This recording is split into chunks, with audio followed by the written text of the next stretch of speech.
വാദങ്ങൾ പോയി പ്രവാചകന്മാരുടെ മഹത്വത്തിനെ അടക്കം എന്തെല്ലാമോ ആയി ചിത്രീകരിക്കുന്നു. അള്ളാഹുവിനുള്ള കഴിവ് പോലെ തന്നെ ശൈത്താനും കഴിവുണ്ട് എന്ന ഒരവസ്ഥയിലേക്ക് വരെ വ്യാഖ്യാനങ്ങൾ എത്തി നിൽക്കുന്നു. ഈ സമൂഹത്തിൽ അള്ളാഹുവിനെ അല്ലാതെ പേടിക്കാതെ വളർത്തിയെടുത്ത ഒരു ഉമ്മത്ത്, ഒരു സമൂഹം, ഇവരാണ് ഖൈർ ഉമ്മത്ത് എന്നുള്ളത് തന്നെയാണ് സത്യം. ഞാൻ ഇതിലേക്കൊന്നും കലക്കുന്നില്ല, വളരെ വൈകാരികമായ സമയമാണ്.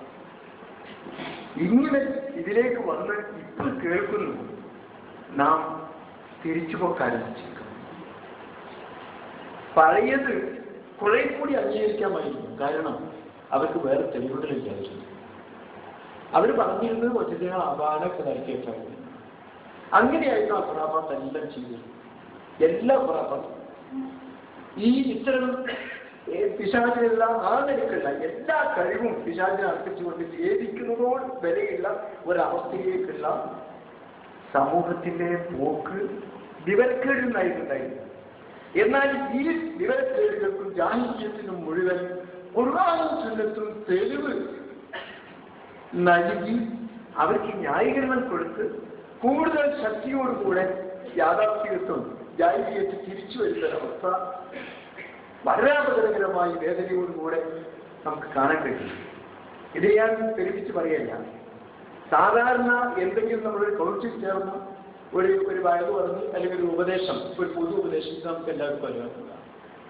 സംഘടനയുടെ ഇതിന്റെ അള്ളാഹുത്തായ മറ്റ് സംഘടനയിൽ നിന്നൊക്കെ മാറിയിട്ട് ഇതിൽ നിൽക്കുന്നതും ഇതിന്റെ കൂടെ നമ്മൾ നിൽക്കുന്നതെല്ലാം അള്ളാഹുവിനെ മാത്രം ആരാധിക്കുന്നതിനും അവനെ മാത്രം വിളിച്ച് പ്രാർത്ഥിക്കുന്നതിനും അവരെ തമ്മിലാക്കുന്നതിനും പി പറഞ്ഞിട്ടുണ്ട്. ചങ്ങരംകുളത്തായിരുന്ന സമയത്ത് മുഴുവൻ ഈ ചൈതാൻപോക്കായിരുന്നു കേട്ടിരുന്നത്. പത്തത്തിലേക്ക് വന്നപ്പോൾ അത് കേൾക്കാനേ ഇല്ല.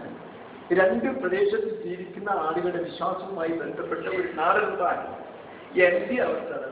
എൻ്റെ ഉമ്മക്ക് കൂക്കൂടില്ല. ഇപ്പൊ ഒരു കൂക്കൂടി ആ പ്രദേശത്ത് കേൾക്കുന്നില്ല.